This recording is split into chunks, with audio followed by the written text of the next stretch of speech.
Shalom Bapak Ibu serta saudara-saudara anak-anakku yang terkasih di dalam Tuhan. Pada kesempatan ini izinkan saya Pendeta Yusuf Sugino mengajak Bapak Ibu, saudara-saudara dan anak-anak merenungkan kembali cinta kasih Tuhan.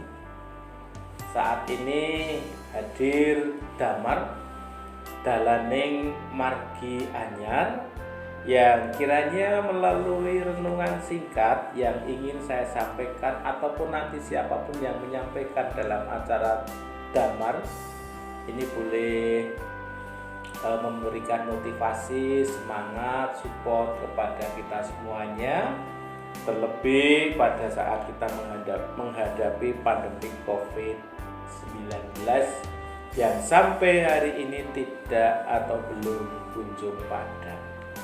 Baik Bapak Ibu, saudara-saudara dan anak-anakku yang terkasih, sebelum kita merenungkan firman Tuhan, kita akan datang kepadanya di dalam doa. Mari kita berdoa. Kami semuanya mengakui, merasakan cinta kasih-Mu Bapa, berkat dan pemeliharaanmu yang senantiasa hadir mengiringi setiap langkah kehidupan kami. Saat ini kami hendak mendengar teguran sapaan firman Tuhan yang kiranya firman itu menjadi kekuatan yang baru dalam mengarungi kehidupan yang syarat dengan segala pergumulan yang kami hadapi, terutama COVID-19 yang ada di sekitar kami. Dan meskipun kami tahu itu berdampak bagi kehidupan perekonomian kami, kebersamaan kami, perjumpaan kami, kiranya Engkau tetap memberkati kami, menjaga senantiasa memenuhi segala kebutuhan kami. Dalam nama Tuhan Yesus kami berdoa. Amin. Baik Ibu Bapak yang terkasih di dalam Tuhan, bersama-sama pada saat ini kita akan membaca firman Tuhan dari Injil Matius pasal yang ke-10, ayatnya yang ke-29 sampai dengan ayat yang ke-30. Injil Matius pasal yang ke-10, ayat yang ke-29 sampai yang ke-30. Bukankah burung pipit dijual 2 ekor seduit? Namun seekor pun daripadanya tidak akan jatuh ke bumi di luar kehendak Bapamu. Dan kamu, rambut kepalamu pun terhitung semuanya. Dari dua bacaan ini saya tertarik dengan bagian yang kedua di ayat yang ke-30, dan kamu rambut kepalamu pun terhitung semuanya. Ibu, Bapak, saudara-saudara, anak-anakku yang terkasih di dalam Tuhan, berbicara tentang rambut yang merupakan bagian dari tubuh kita. Ternyata itu sangat-sangat kita perhatikan. Coba kalau kita lihat, ketika kita bangun tidur, cuci muka, gosok gigi, dan kita juga kemudian bercermin, apa yang kita perhatikan adalah rambut. Bagaimana rambut ini setelah bangun tidur? Ketika orang bepergian, mereka juga membawa yang namanya sisir. Ketika turun dari kendaraan mengenakan helm atau topi dan tidak masuk dalam ruang ibadah atau bertamu, tentu kita juga mencari cermin dan merapikan rambut. Bahkan ada di antara kita yang konon kalau rambutnya berwarna putih itu merupakan tanda usia sudah memasuki masa tua. Dan dirinya pun belum percaya diri, mosok aku wis tuwa. Kemudian rambut yang sudah mulai memutih itu diberi warna lain, merah atau hitam, tergantung seleranya. Nah Bapak Ibu, saudara-saudara dan anak-anak yang terkasih, kenapa rambut itu mendapat bagian terpenting dalam kehidupan kita? Karena rambut ini adalah mahkota dalam tubuh kita. Jadi ada orang mengatakan bahwa penampilan seseorang itu tergantung, yang pertama adalah dari rambutnya.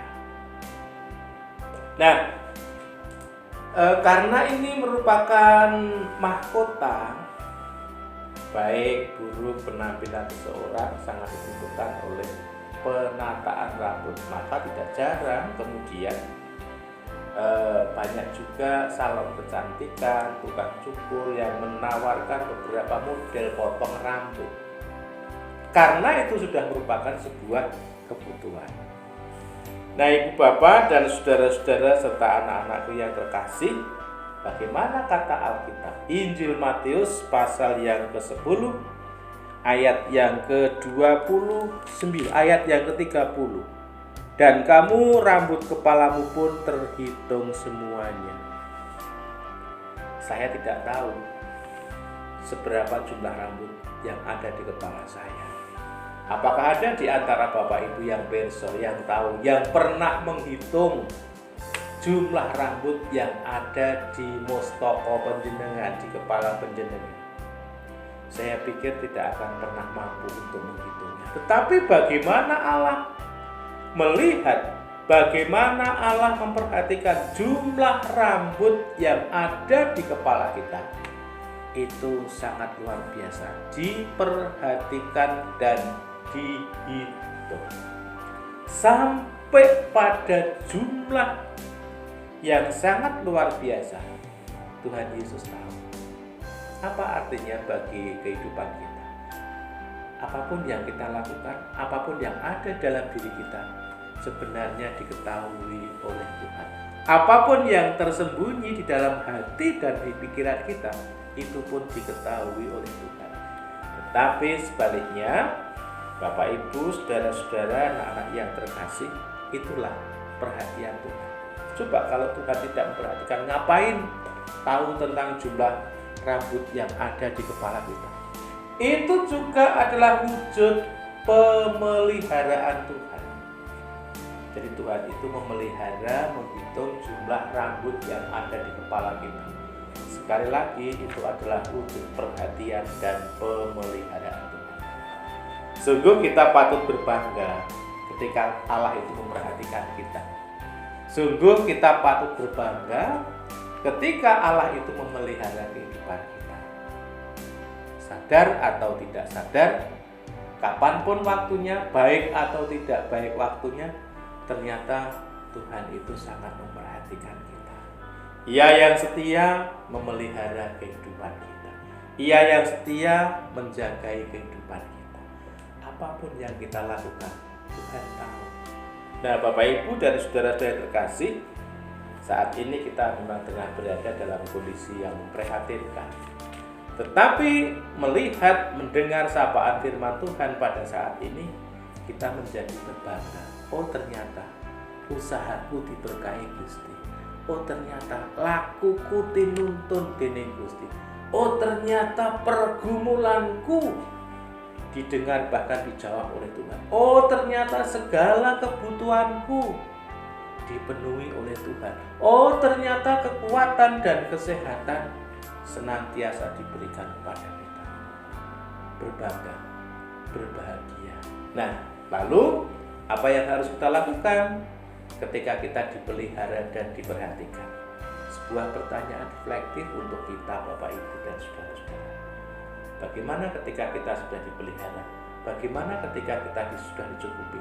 Bagaimana ketika kita sudah diperhatikan? Apa yang harus kita lakukan untuk Tuhan? Mari kita jawab dalam kehidupan kita sambil merenungkan, melihat, merasakan pemeliharaan Tuhan. Usahaku lancar, bukan karena kita, tapi karena Tuhan. Ternakku berkembang, itu juga karena Tuhan. Semua tanaman yang kami usahakan, yang saya usahakan berbuah, itu karena pemeliharaan Tuhan. Sekali lagi, mari kita refleksikan pemeliharaan Tuhan ini dan apa yang patut kita lakukan. Selamat merenungkan cinta kasih Tuhan, dan biarlah Tuhan terus berkarya atas hidup kita. Amin. Bapak Ibu, saudara-saudara dan anak-anak yang terkasih, mari kita berdoa. Terima kasih Bapa di surga untuk pemeliharaanmu. Terima kasih Bapa di surga untuk perhatianmu. Engkau sangat memperhatikan, Engkau senantiasa memelihara, menuntun setiap langkah kehidupan kami. Mampukan kami untuk merasakan cinta kasih-Mu dan kami melakukan sesuatu untuk Tuhan di dalam kehidupan ini. Kami sadar bahwa kehidupan ini banyak pergumulan, tetapi kami meyakini Engkau senantiasa hadir dalam setiap pergumulan kami. Berkati semua jemaat milik Tuhan. Apapun usaha dan pekerjaannya, biarlah itu merupakan sarana bagi Tuhan untuk memelihara kehidupan kami. Kekuatan dan kesuksesan biarlah berada di tengah kehidupan kami. Dalam nama Yesus kami berdoa. Amin.